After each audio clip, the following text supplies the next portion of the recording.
Welcome to Real World, the place where fiction reveals its deepest truths. If you're passionate about anime, storytelling, and the hidden genius behind the scenes, then hit that subscribe button and come with us on this wild journey through the colossal world of Attack on Titan, or as fans know it, Shingeki no Kyojin. And believe me, what you're about to hear will change the way you see this anime forever. Imagine a world where giant humanoid monsters roam the land, devouring humans without mercy, where freedom is just an illusion and truth lies buried beneath layers of lies, propaganda, and broken dreams. That's the world of Attack on Titan. But beneath the jaw-dropping action and blood-pumping soundtrack hides a world of mysteries, inspirations, and decisions that most fans never even hear about. Let's start with this. Shingeki no Kyojin was originally inspired by a fear. Yes, you heard that right. Hajime Isayama, the creator, once said he felt deeply unsettled by an encounter with a drunk foreigner in a Japanese internet cafe. The cultural and physical differences made him feel like he had come to face with something unknowable, unpredictable, even monstrous. That strange discomfort evolved into the birth of the Titans, eerie, grinning beings that feel human but clearly aren't. Isayama didn't want Titans to be just monsters. He wanted them to be disturbing, almost familiar. That's why their faces resemble people, often drawn without pupils, wearing awkward, forced smiles, running in grotesquely unnatural ways. He studied real-life expressions of mental illness, people in psychotic episodes, and even drunken behavior to design the Titans' mannerisms. He wanted viewers to ask themselves, is this thing even aware of what it's doing, or is it just a puppet of some deeper nightmare? But here's where things get real. Did you know the original idea for AOT was supposed to be a one-shot manga with a completely different ending? In the beginning, Isayama imagined a world where the main character was actually a soldier from a hidden civilization fighting creatures from outside his own walled city. The twist was that he was the real monster. The story was meant to explore themes of self-deception, government control, and the prison of the mind, long before the series ever revealed the truth about Marley and the Titans. When he pitched this twisted vision to publishers, they were intrigued, but cautious. They asked him to adapt it into a longer serialization, and that's how the world of parodies, Eren Yeager, and the Survey Corps came to life. Let's pause for a moment and talk about that iconic opening theme, Gurun no Yunya. You know it. You've probably screamed it at the top of your lungs at least once. But here's a fun fact. The lyrics of the song are written in a mix of Japanese and German, and not by accident. The use of German phrases like Sie sind das Essen und wir sind die Jäger, they are the prey and we are the hunters, was meant to reflect the militaristic tone and fascist undertones of the world Isayama built. The uniforms, the ranks, the rigid structure of the military forces all were inspired by European and Nazi Germany aesthetics, adding a layer of historical eeriness to the world. Speaking of the military, have you ever wondered why the Survey Corps emblem is a pair of wings? Known as the Wings of Freedom, it symbolizes the dream of escaping the confines of the walls. It's ironic, though, because many who wore those wings died without ever seeing what lay beyond the horizon.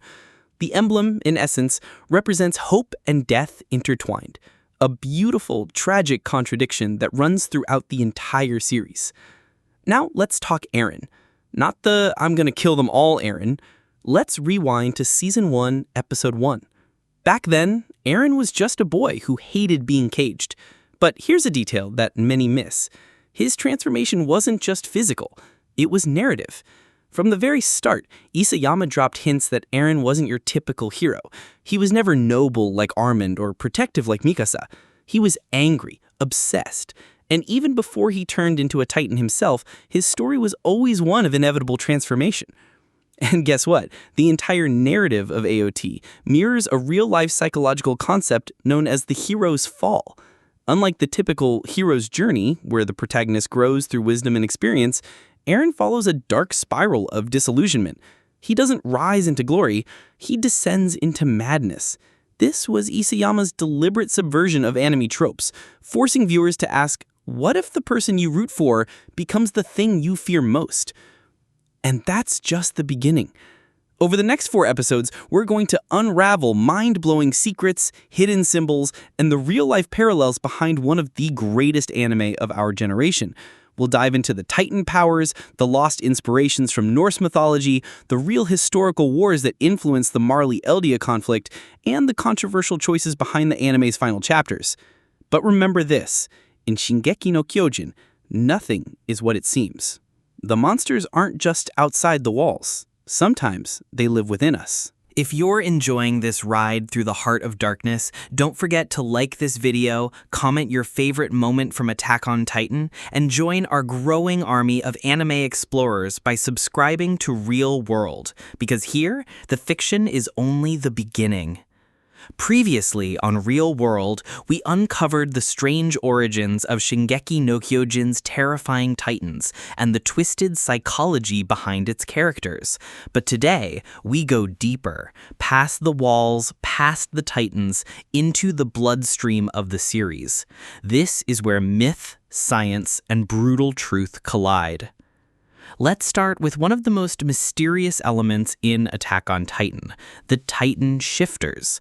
These 9 powers are the legacy of Ymir Fritz, the girl said to be the very first Titan. According to Marleyan lore, Ymir made a deal with the devil of all Earth, gaining the power to destroy or create anything. Sounds like pure fantasy, right? But here's the twist. Isayama intentionally blurred the line between myth and science. As the series progresses, we learn that the truth is far more complex and far more disturbing. Ymir didn't meet a literal devil. She was likely a slave girl experimented on, possibly injected with a mysterious substance, Titan spinal fluid, that altered her biology forever. Her powers were passed down through her descendants for generations. The whole devil narrative, that was Marleyan propaganda, built to demonize Eldians and justify their enslavement. It's a classic tactic pulled straight from history, rewrite the past to control the present. Now, let's talk about something that fans often overlook, the Titan transformation itself. It's not magic, it's biology. When an Eldian is injected with Titan fluid and suffers a traumatic injury, boom, Titan form activated. But even more mind-blowing is the connection between Titan powers and memory. That's right, Attack on Titan isn't just a story about monsters, it's a story about information warfare. The founding Titan, for instance, doesn't just control other Titans, it controls the truth. It can rewrite memories, alter bloodlines, even reshape the very reality people believe in. King Fritz used it to erase the past from the minds of everyone inside the walls. For 100 years, no one knew where they came from or what horrors lay beyond. This, my friend, is where Attack on Titan becomes a political thriller in disguise. It raises questions like, who decides what truth is? What happens when truth is weaponized? And most terrifying of all, if your memories aren't yours, are you even you anymore? Now, here's a detail that even hardcore fans sometimes miss. Every Titan has a core weakness, the nape of the neck. But why there? Isayama once hinted in an interview that this choice wasn't random. The nape is where the spinal cord meets the brain, the literal point where instinct and thought connect. By placing the human pilot of each Titan in that exact spot, Isayama sends a message. The struggle between human nature and monstrous instinct is always right there, at the crossroads of choice and impulse. Let's shift gears a bit. You remember the moment when Eren kissed Historia's hand? Seems innocent, right? Just a gesture of honor, right? Wrong. In that instant, Eren saw the future, or rather, he unlocked memories passed down from future holders of the Attack Titan. Confused? You should be. The Attack Titan has the ability to access future memories, allowing its bearer to see glimpses of events that haven't happened yet. This completely breaks the linear flow of time. It turns the story into a closed time loop where past and future are constantly echoing each other. This concept is known in storytelling as the predestination paradox, where actions from the future influence the past, which then causes the future. Eren didn't just walk into his fate, he created it and was trapped by it at the same time. Let that sink in. Now, take a moment to appreciate the symbolism behind the three main characters, Eren, Mikasa, and Armin. They aren't just friends, they represent a trinity of ideology. Eren equals freedom through destruction, Mikasa equals loyalty and protection, Armin equals wisdom and peace. Together, they're constantly clashing and complementing each other, and that triangle isn't accidental. It's the axis upon which the entire moral tension of the show spins. Let's not forget the owl, Eren Kruger, the man who passed the attack titan to Eren's father, Grisha Jaeger. When Kruger says to Grisha, "Save Mikasa and Armin," it's a total mind blow. How could he know their names before they were even born? Because of the attack titan's power to connect through time. These characters were always destined to meet, always part of the same tragic play. Attack on Titan isn't just a war story. It's a story about inevitability, about how even freedom itself might be a lie when the strings of fate run too deep. And that leads us to the greatest irony in the show. Eren, the boy who wanted freedom more than anything, becomes the ultimate tyrant. His desire to break free from the walls turns into a world-ending crusade. The Rumbling isn't just genocide. It's the full realization of Eren's philosophy. If the world won't give us peace, we'll crush it beneath our feet. But why? Because in his mind, this was the only way to give his friends a future without fear, a future with freedom. And that's the heartbreaking twist. Attack on Titan forces us to ask, is freedom worth everything, even at the cost of your soul? Stay with us. In the next episode, we dive into the dark mirror of history that shaped the Eldians and Marleyans, and how real-world war crimes, eugenics, and human rights abuses became the backbone of this anime's world. This is the real world. In Attack on Titan, the battle between Marley and Eldia isn't just fantasy. It's a mirror, a haunting echo of real-world history. Genocide, propaganda, stolen identities, forced assimilation, these aren't just plot devices. They happened. And they still happen. Welcome back to Real World, where we uncover the truth behind the fiction. Let's start with a symbol that says everything without a single word. The armband. Eldians living in Marley are forced to wear colored armbands, a public mark of their identity. A constant reminder that they are second-class citizens. Now, if this imagery feels familiar, it should. During World War II, Jews in Nazi-occupied territories were forced to wear yellow Stars of David on their clothing. It was a tactic of public shaming, social control, and systematic dehumanization. By marking them visibly, the regime ensured that their very existence became a threat in the eyes of society. Isayama took direct inspiration from this and used it to build the world of Marley, a government built on fear and scapegoating. And then there's the internment zone, a gated district where Eldians are allowed to live, surrounded by fences and guarded checkpoints. Sound dystopian? It's not. It's history. From Japanese-American internment camps in the U.S. during World War II to concentration camps in Germany and ghettos across Europe, history is full of examples where fear is used to justify the isolation of an entire people. Isayama doesn't just reference these things for drama. He uses them to challenge the viewer. When you cheer for the Scout Regiment as they take the fight to Marley, ask yourself, are they heroes or just the next generation of oppressors? Let's dive deeper into Marley's military regime. Their entire society is built on nationalism and military dominance. Children are raised to become warriors, brainwashed into believing that if they fight for Marley, they can earn salvation for their families. This is a horrifying nod to the child soldier programs used in real-world regimes and conflicts, particularly in African and Middle Eastern war zones. And then we have the warrior program. Reiner, Annie, Berthold, Zeke, Galliard, children given Titan powers and trained to infiltrate and destroy.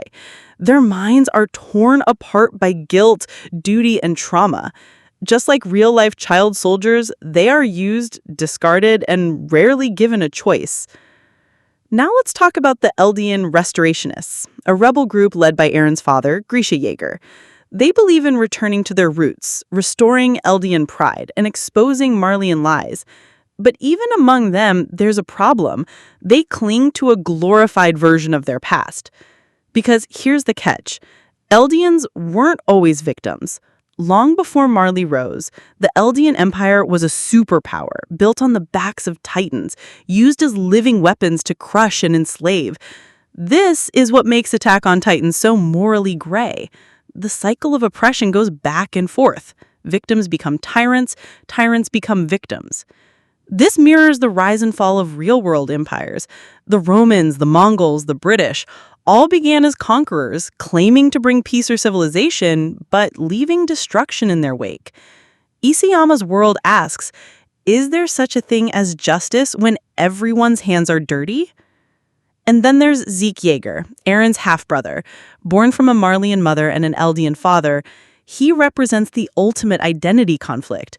Raised to betray his parents, he later hatches a plan to save Eldians by ensuring they can't reproduce, the so-called euthanasia plan. His logic? If the world hates Eldians for being Titans, then the kindest thing to do is make sure no more Eldians are born. It's a horrifying, cold calculation. But again, history has shown us real examples of this twisted ideology. In the early 20th century, eugenics was a global movement. Countries like the US, Sweden, and Nazi Germany passed laws to sterilize people deemed unfit to reproduce, the disabled, the poor, people of color, all in the name of purity. Zeke's plan is a direct reflection of these ideologies, dressed in logic, dripping in horror. Let's stop for a moment and appreciate the brilliance of Isayama's writing. He doesn't paint any side as truly good or evil. Everyone thinks they're right. Everyone thinks they're saving someone. That's what makes the conflict so terrifying. There's no clear villain. Just people, haunted by history, repeating it. Now consider this. The Marlenian people are afraid of Eldians, not because they hate them, but because of what they represent, the potential, the power, the memory of a time when Titans ruled the world. This fear leads to hatred, hatred leads to violence, and violence leads to the rumbling. In many ways, Attack on Titan is a story about what happens when collective trauma is never healed, when old wounds are passed down from parent to child, generation after generation. That trauma becomes identity, it becomes culture, and eventually, it becomes destiny. In the next part, we unravel the darkest moment of all, the rumbling. What it means, what it costs, and why Eren chose to become the monster the world feared. This is where truth becomes unbearable. This is real world. We all wanted Eren to be the hero, the one who would break the chains, destroy the Titans, save his friends, and bring peace to the world. But sometimes, the hero walks too far into the darkness, and when he turns around, there's no one left to save. Welcome back to Real World. Today we confront the ultimate nightmare of Attack on Titan, the rumbling. The rumbling isn't just a plot twist. It's a catastrophic crescendo, a finale that flips the entire narrative upside down. For years, fans argued over who the real villain was. The Titans, Marley, the corrupt kings of the walls.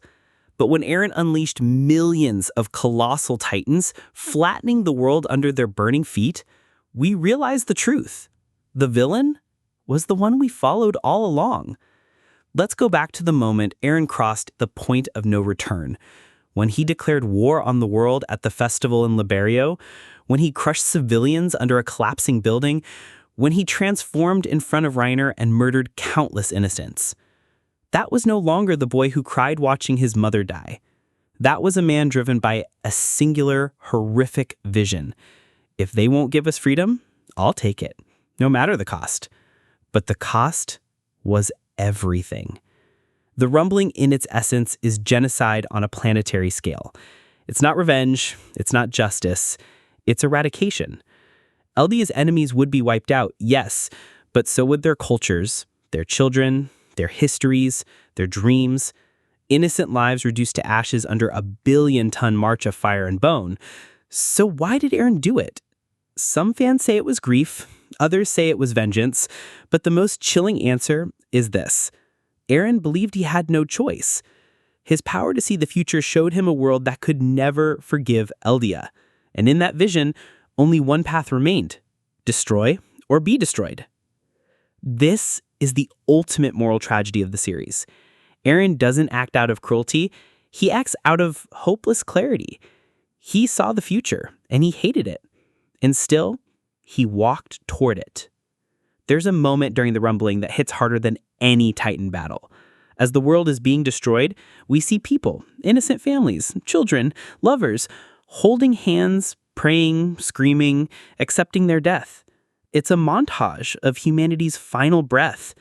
And in that silence, we're forced to ask, can you still call someone a hero if they murder millions to save a few? But here's what makes it worse. Eren didn't do it for himself. He did it for his friends. For Mikasa, Armin, Jean, Connie, Sasha, who's already gone, and even Reiner. He wanted a world where they could grow old.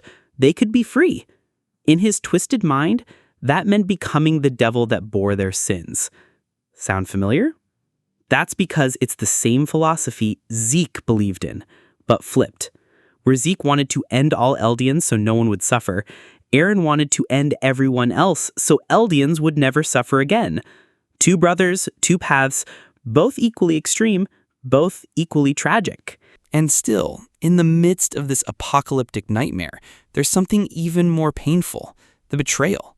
The people who loved Eren the most, Armin, Mikasa, even Levi, are forced to confront him, to stop him, to kill him. This is Shakespearean in scope. Brothers killing brothers, lovers slaying lovers, ideals crushed by survival. And it all comes back to one question. Was Eren always like this, or did the future make him this way?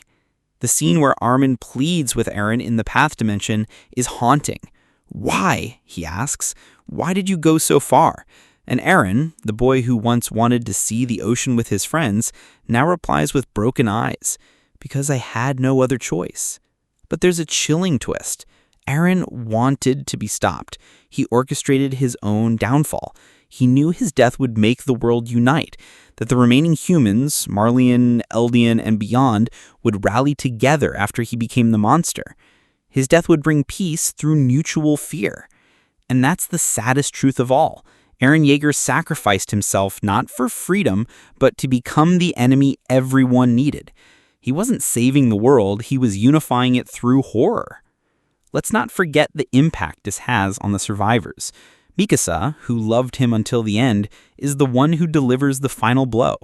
Armin, his best friend, gives him a burial none will ever know. Reiner, the armored soldier who wanted to die, finally finds peace not through victory, but through survival. And what of Historia, the queen who watched it all from her throne, raising a child born into a cursed world, knowing full well that peace may only last until the next hatred is born? Because even after the Rumbling ends, the hatred doesn't. The series ends with a devastating irony. We see the land once known as Paradise Island evolve into a modern military state, armed to the teeth, preparing for war once again. Generations later, cities crumble, soldiers arise, missiles fly, and the tree, the very same tree where Ymir found the parasite that created Titans, stands tall once again. This isn't just storytelling, this is a warning. Isayama didn't end AOT with peace, he ended it with a question. Is humanity doomed to repeat its sins forever? Next time, in our final part, we unravel the symbolism behind that final tree. the meaning of Eren's sacrifice, and how Attack on Titan forces us to look in the mirror and ask, are we really that different from the monsters we fear? This is where the story ends and reality begins. This is the real world. Eren is gone. The Titans are no more. The dust of the rumbling has settled, but in the shadows of a new world, something ancient still grows. A tree, a symbol, a cycle, and perhaps a warning. This is real world, and today we bring our journey through Attack on Titan to its final breath. Let's go back to the very beginning. A girl named Ymir running through the forest, enslaved, hunted, terrified. She stumbles into a massive gnarled tree. Its roots twist like veins. Its trunk breathes with otherworldly energy. And deep within, a parasite waits. This isn't just a fantasy origin story. It's a metaphor. That tree represents the birth of power. And power in Attack on Titan always comes at a cost. Now fast forward to the end. The war is over. Eren is dead. The Titans vanish. The survivors mourn and move on. Generations pass. And once again we see a young boy approach a tree, eerily similar to the one Ymir found.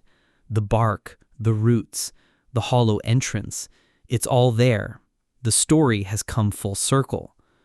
So what does it mean? Let's be honest. Attack on Titan doesn't end with closure. It ends with a cycle. A chilling reminder that even when the blood dries and the statues are built, hatred can return, fear can rise, and history can repeat. Isama leaves us with ambiguity, and that's no accident. He could have ended with peace, with Eren's sacrifice fixing everything, with Mikasa smiling under a tree watching flowers bloom, but instead he ends with tanks, missiles, soldiers marching. Humanity has rebuilt, and so has the capacity for destruction. Because peace, in this world, is never permanent. It must be protected, earned, and questioned. Let's talk about that final tree again. Scholars of storytelling will recognize it, the world tree, the axis mundi, the center of life and death. In many mythologies, Norse, Celtic, even Mesoamerican, a massive, sacred tree connects the heavens, the earth, and the underworld. It's the bridge between realms, the start of all stories, and the place they return to. In Attack on Titan, that tree is more than scenery. It's a living metaphor. It birthed power. And now, as the story ends, it waits again for another soul. Another Ymir, another Eren, another chance to break or continue the cycle. Let's go even deeper. Eren's final act wasn't just destruction, it was transformation. He chose to become the enemy to give the world a shot at unity.